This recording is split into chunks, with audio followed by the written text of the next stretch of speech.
तो आइए जी stateless regular and stateful failover के दरमियान फर्क देख लें। Stateless failover connections are dropped, stateful failover TCP connections remain active. Client applications must reconnect in stateless. In stateful, no client applications need to reconnect. Stateless provides hardware redundancy. It provides hardware redundancy and connection preservation. Statefulness. It is provided by LAN-based failover link. It is provided through a separate stateful link, but that can be co-shared with the failover link. दोनों एक ही wire से भी काम लिए जा सकते हैं। Stateless failover active standby,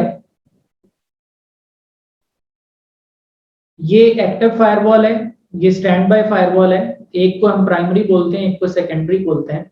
traffic primary से जा रही थी इंटरनेट की तरफ, प्राइमरी फेल हो गई, ट्रैफिक सेकेंडरी पे शिफ्ट तो हो जाएगी, लेकिन आपकी जो एप्लीकेशंस हैं उनको रिकनेक्ट करना पड़ेगा। आपके यहाँ पे कनेक्शन टाइम आउट्स नजर आएंगे आपको, और आपको दोबारा री अटेम्प्ट करना पड़ेगा to connect.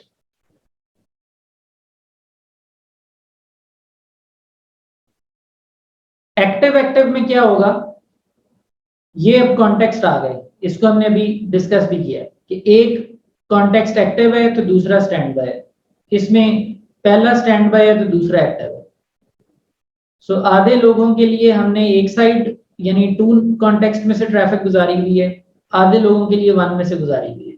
So if this hardware goes down और this context somehow goes down, या उसका इंटरफेस डाउन हो जाए, तो उस कॉन्टेक्स्ट की अकेली ट्रैफिक या पूरी ट्रैफिक भी दूसरे यूनिट पर शिफ्ट हो सकती है। But in both cases this is stateless. Stateful करने के लिए it's just one more feature, और वो is not that difficult to understand. It is just an add on of one single command, जो कि कॉन्फ़िगरेशन में आपको क्लियर हो जाएगा। And obviously underneath you need a separate interface, or you will use the same failover interface to do that job. अब failover configure करने की जो requirements हैं, कुछ पाबंदियां हैं, आपने इन पाबंदियों में रहकर सोचना है और डिजाइन बनाना है। आपके जो ASA के हार्डवेयर हैं वो सेम मॉडल के होने चाहिए, और उनके अंदर अगर नेटवर्क कार्ड्स इजाफी लगे हुए हैं, मॉड्यूल्स लगे हुए हैं, तो वो भी यकसा एक जैसे होने चाहिए, बिल्कुल आइडेंटिकल। ऑपरेटिंग सिस्टम का मोड अगर एक का रूटेड है तो दूसरे का भी रूटेड है, अगर एक का ट्रांसपेरेंट है तो दूसरा भी ट्रांसपेरेंट होगा। ये नहीं हो सकता कि एक यूनिट आप रूटेड कर दें और एक transparent. Same major software versions, minor आज के नए ऑपरेटिंग सिस्टम में अब इतना मसला नहीं करते, so I will remove it.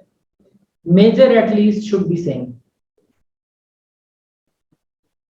Same amount of flash and RAM,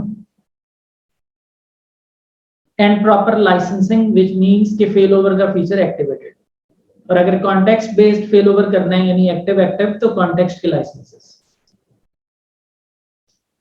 ये तमाम चीजें आपको मैंडेटरी हैं, ये प्री रेक्विजिट हैं to go this path. Licensing आपको बताई गई थी शुरू में, you can refer to that, और उसमें आपको बताया गया था कि एक सिक्योरिटी प्लस का लाइसेंस होता है, अगर वो लाइसेंस आपके पास है तो आपका फेल ओवर एक्टिवेटेड है। और आज के दौर में शायद ये ऐसे कोई आप ऐसा परचेज करें जिसमें सिक्योरिटी प्लस का लाइसेंस आप ना लें। आज के दौर में ये कोई इतनी एक्सपेंसिव चीज नहीं रह गई कि आप सिक्योरिटी प्लस करेंगे तो बहुत ज्यादा एक्सपेंस आ जाएगा। लाइसेंस देखिए, जो आपकी जो कॉन्फ़िगरेशन है ASA की, उसकी OS लेवल कॉन्फ़िगरेशन, उसके लाइसेंसेस वो सब आइडेंटिकल होने चाहिए। फॉर एग्जांपल आपकी इस यूनिट के अंदर 20 VPN का लाइसेंस है, इसके अंदर आपका 10 VPN का लाइसेंस है, और आपने VPN बनाए हुए हैं। अब ये यूनिट बैठेगा तो वो 20 टनल इस पर आनी है, सो दिस इज ऑब्वियस कि इसमें भी 20 का लाइसेंस होना जरूरी है। फेल ओवर के ट्रिगर्स कब पता चलता है कि एक यूनिट जो है, जो प्राइमरी यूनिट है, जो कि यूजुअली एक्टिव होता है, और जो सेकेंडरी यूनिट है जो यूजुअली स्टैंड बाय होता है, कब ये पता चलेगा कि ये अब नहीं रहा और इसको अब स्टैंड बाय से एक्टिव में जाना चाहिए? इसके मुहर्रकात क्या हैं, ट्रिगर्स क्या हैं? The unit has hardware failure और पावर फेलियर, यानी इसकी बात कर रहे हैं। The unit has software failure, crash कर जाता है। Too many monitored interfaces fail. Monitored interface क्या होते हैं? हम कुछ इंटरफेसेस पर चेक लगा देते हैं कि ये इंटरफेस डाउन होने से कितना फर्क पड़ेगा इस यूनिट की हेल्थ पर। सो अगर खातिर ख्वाह इंटरफेसेस जिन पर चेक लगा हुआ है वो डाउन हो जाएं तो भी डिसीजन हो सकता है कि दूसरा यूनिट एक्टिव हो जाए। और अदरवाइज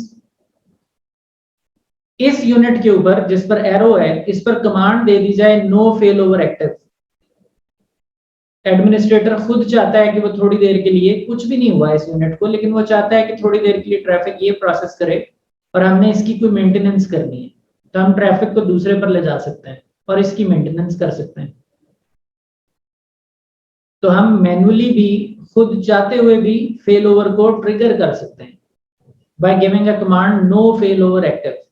तो ये एक्टिव नहीं रहेगा, इससे छीन लिया एक्टिव का स्टेटस, ये वाला एक्टिव हो जाएगा।